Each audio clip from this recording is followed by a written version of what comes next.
क्या भारत का एक विशाल व्यापारिक जहाज अब ईरान की कैद में है? और क्या समंदर की लहरों पर एक ऐसा नया संकट पैदा हो गया है जो भारत की अर्थव्यवस्था को कमजोर कर सकता है, मतलब उसकी कमर तोड़ सकता है? और क्या सबसे बड़ा सवाल यह है कि क्या ईरान ने जानबूझकर भारत को निशाना बनाया है या फिर ये अमेरिका को डराने की कोई बहुत बड़ी अंतर्राष्ट्रीय साजिश है? हेलो मेरे भाइयों, welcome back to new video. ये हमारा जो वीडियो होने वाला है काफ़ी इंटरेस्टिंग होने वाला है, क्योंकि इस वीडियो में हम बात करेंगे एकदम एक्चुअल एंड ऑथेंटिक न्यूज़ के बारे में कि भाई साहब अभी दुनिया में क्या चल रहा है। दोस्तों, मेरे जितने भी न्यूज़ चैनल है, इन सभी चैनल्स में आप लोगों को बिल्कुल जेन्युइन एंड ऑथेंटिक न्यूज़ मैं आपको देता रहता हूँ, आपको बताता रहता हूँ कि करंट अफेयर में और दुनिया में अभी चल क्या रहा है, प्लस हमारे देश की नई नीति, नया डिफेंस नॉलेज या फिर नया चीज़ें या फिर कुछ नई चीजें बन रही है या फिर दुनिया में क्या चल रहा है, सब कुछ अपडेट्स आपको मेरे न्यूज चैनल पे मिलता रहता है। मतलब ये जो चैनल है आप लोगों के लिए बहुत ही इंपॉर्टेंट है। ये चैनल को बिल्कुल स्किप मत करना, इसको सब्सक्राइब जरूर कर लेना, क्योंकि इस चैनल में आप लोगों को जो भी वीडियोस मिलेगी बहुत ही ऑथेंटिक और बहुत ही जेन्युइन वीडियो मिलने वाली है। तो चैनल को सब्सक्राइब जरूर कर लेना। बाकी चलिए आप वीडियो को आगे कंटिन्यू कीजिए और इस अपडेट्स के बारे में जान लीजिए। इन सब सवालों के जवाब आज उस हर हिंदुस्तानी को जानने चाहिए जो देश की सुरक्षा और तरक्की की फिक्र करता है, क्योंकि आज की जो खबर निकलकर सामने आ रही है उसने पूरी दुनिया के होश उड़ा दिए। ईरान की सबसे बड़ी ताकतवर सेना यानी इस्लामिक रिवॉल्यूशनरी गार्ड ने हार्मोज की जलसंध में भारत की ओर आ रहे एक विशालकाय कंटेनर जहाज को घेर कर अपने कब्जे में ले लिया। और ईरान का यह सीधा आरोप है कि यह जहाज बिना इजाजत उसके समुद्री क्षेत्र को पार करने की कोशिश कर रहा था। इस जहाज का नाम एपिमिनोडिस बताया जा रहा है, जो गुजरात के मुद्रा बंदरगाह की ओर तेजी से बढ़ रहा था। लेकिन ईरानी नौसेना का दावा है कि इस जहाज को दिशा बताने वाले सिस्टम यानी नेविगेशन तंत्र के साथ छेड़खानी की गई थी, जिससे समंदर की सुरक्षा के लिए एक बहुत बड़ा खतरा पैदा हो गया था। और इसी वजह से ईरानी जांबाजों ने समंदर के बीचों बीच इस जहाज को रोककर उसे अपने तट की ओर ले जाने का फैसला किया। लेकिन यह बात खत्म ही नहीं होती है, क्योंकि ईरान ने केवल अपने भारत की ओर आ रहे जहाज को ही नहीं रोका, बल्कि इजराइल से जुड़े एक और जहाज को, जिसका नाम फ्रांसिस्का था, उसे भी अपने कब्जे में ले लिया है। और यूफोरिया नामक का एक और जो जहाज था उस पर भी हमला करके पूरी दुनिया को जता दिया है कि अब हार्मोज की लहरों पर केवल तेहरान का हुक्म चलेगा।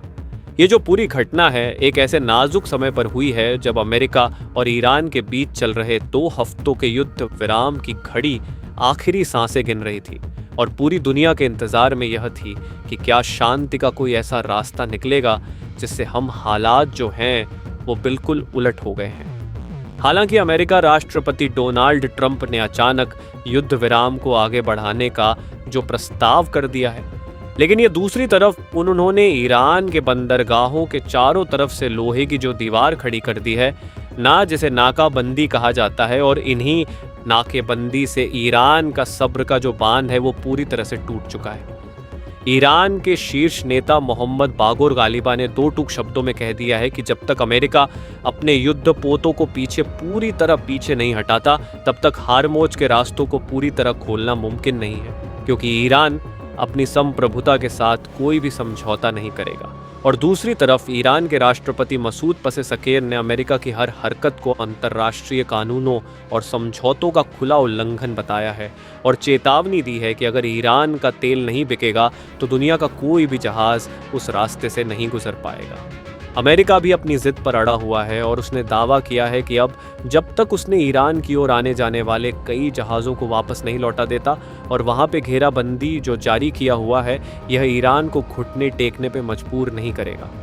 भारत के लिए यह स्थिति बहुत ही गंभीर और चिंताजनक है, क्योंकि हमारे व्यापार का एक बहुत बड़ा हिस्सा इसी रास्ते से होकर गुजरता है। और अगर हमारे जहाज़ों को इस तरह पकड़ा जाएगा तो भारत में सप्लाई चेन पूरी तरह से चरमरा जाएगी, जिससे हर चीज़ की कीमत में बेतहाशा बढ़ोतरी हो जाएगी। यह केवल एक जहाज़ को पकड़े जाने का मामला नहीं है, बल्कि यह एक भारत की नई कूटनीतिक के लिए एक बड़ी परीक्षा है, क्योंकि हमें एक तरफ ईरान के साथ अपने पुराने रिश्तों को बचाना है, तो दूसरी तरफ अपनी समुद्री सुरक्षा, रक्षा और व्यापारिक हितों की रक्षा भी करनी है।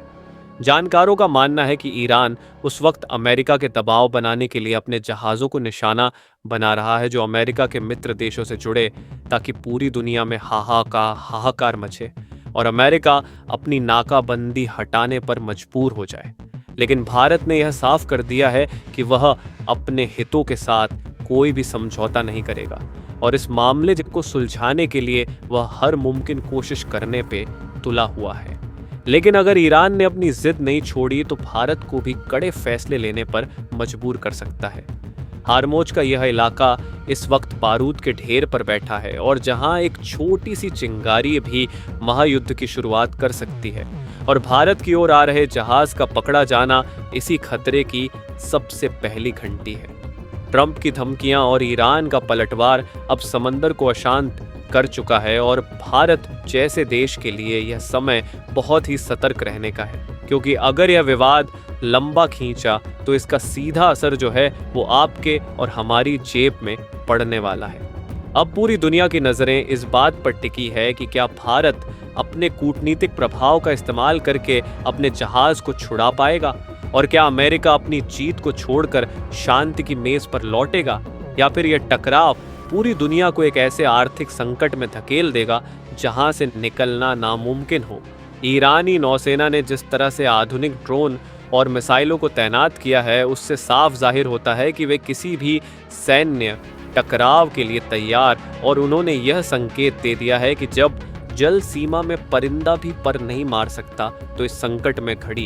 संकट की घड़ी में भारत सरकार भी विदेश मंत्रालय से भी अपनी सक्रियता बढ़ा दी और तेहरान के साथ सीधे संपर्क साधा जा रहा है ताकि हमारे नाविकों और जहाज की सुरक्षा सुनिश्चित की जा सके। यह समझना होगा कि ईरान भारत का एक राजनीतिक साझेदार रहा है और चाबहार जैसे प्रोजेक्ट में हमारी बड़े भागीदारी भी निभाया है। लेकिन अंतर्राष्ट्रीय राजनीतिक में कब दोष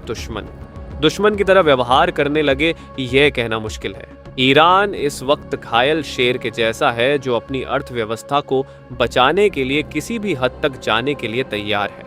और उसकी नज़र भारत की ओर आ रहे इस जहाज में केवल एक महालवाहक जहाज नहीं बल्कि अमेरिका के खिलाफ एक बड़ा मोहरा है। अमेरिका की नाकेबंदी ने ईरान के तेल कुओं को बंद होने की कगार पर लाकर खड़ा कर दिया है और जब किसी देश का अस्तित्व खतरे में होता है तो वह एक ऐसे कड़े और विवादित फैसले लेता है जैसा कि ईरान इस जहाज को पकड़कर किया है। जैसे कि यह खबर फैली कि ईरान ने भारतीय तट की ओर आ रहे जहाज पर कड़ा कब्जा कर लिया है, वैसे ही वैश्विक तेल बाजारों में कच्चे तेल की कीमत में उछाल देखा गया है और शेयर बाजारों में गिरावट दर्ज की गई है। पूरी दुनिया यह जानती है कि हारमोज का यह रास्ता अगर बंद हुआ तो पेट्रोल और डीजल की कीमतें आसमान छूने लगेंगे, जिससे कि भारत में महंगाई का एक ऐसा चक्र शुरू होगा जो मध्यम वर्ग की कमर तोड़ देगा। भारतीय उद्योग जगत में भी इस घटनाक्रम से डरा हुआ है क्योंकि हमारे कई महत्वपूर्ण कलपुर्जे और कच्चा माल इसी समुद्री मार्ग से आते जाता रहते हैं। अगर जहाज़ों की सुरक्षा की गारंटी नहीं मिलेगी तो शिपिंग कंपनियां इस रास्ते से गुजरने से मना कर देंगी और बीमा कंपनियां अपने प्रीमियम में भारी बढ़ोतरी कर देंगी, जिससे कि यह चीज़ों की लागत बढ़ जाएगी और अंत तक इसका बोझ भारतीय उपभोक्ताओं के कंधे पर आ जाएगा। भारत की जो नौसेना है वह इस वक्त हाई अलर्ट पर और हिंद महासागर में अपनी मौजूदगी बढ़ा रही है ताकि किसी भी अनहोनी से निपटा जा सके। हालांकि भारत हमेशा बातचीत और शांति का पक्षधर रहा, लेकिन अब हमारे नागरिकों और व्यापारिक संपत्तियों को इस तरह बंधक बनाया जाता है तो सैन्य विकल्प भी मेज पर आ जाते हैं। ईरान की यह हरकत अंतर्राष्ट्रीय कानूनों का खुला उल्लंघन है और अगर अंतर्राष्ट्रीय समुदाय ने इस पर ठोस कदम नहीं उठाया तो समंदर में अराजकता फैल जाएगी। अमेरिका ने रक्षा मंत्रालय से भी इस घटना की निंदा की है, लेकिन उनके पास अभी तक कोई भी ठोस समाधान नहीं है क्योंकि वो खुद इस विवाद के मुख्य पक्ष में है। इजराइल भी इस घटना पर पैनी नजर रखे हुए है क्योंकि पकड़े गए जहाज़ों में से एक जहाज उसका भी है और वो किसी भी समय जवाबी हमला कर सकता है, जिससे यह क्षेत्रीय विवाद एक पूर्ण युद्ध में बदल सकता है। अंत में सवाल यही है कि क्या हम एक महाविनाश की ओर बढ़ रहे हैं या फिर कूटनीति इस संकट को टालने में सफल रहेगी। भारत के लिए अगले 48 घंटे बहुत ही महत्वपूर्ण होने वाले हैं, क्योंकि इसी दौरान यह तय होगा कि हमारा जहाज उस पर मौजूद नाविक कब तक वापस लौट पाएंगे। ईरान को यह समझना होगा कि भारत जैसे दोस्त का नाराज करना उसके लिए लंबी अवधि में नुकसानदेह होगा और अमेरिका को भी अपनी नाकाबंदी की जिद छोड़कर मानवीय दृष्टिकोण अपनाना होगा। भारत की यह जनता को इस समय एकजुट रहने की जरूरत है और सरकार को हर कदम का समर्थन करना चाहिए ताकि हम इस संकट से मजबूती के साथ बाहर निकल सके। आपको क्या लगता है दोस्तों कि क्या ईरान इस चुनौती का जो जवाब है वो भारत के लिए किस तरह देना चाहिए? अपनी राय कमेंट सेक्शन में जरूर बताएं और इस वीडियो को हर भारतीय तक पहुंचाने के लिए साझा करना बिल्कुल ना भूलें। जय श्री राम दोस्तों, नमस्ते।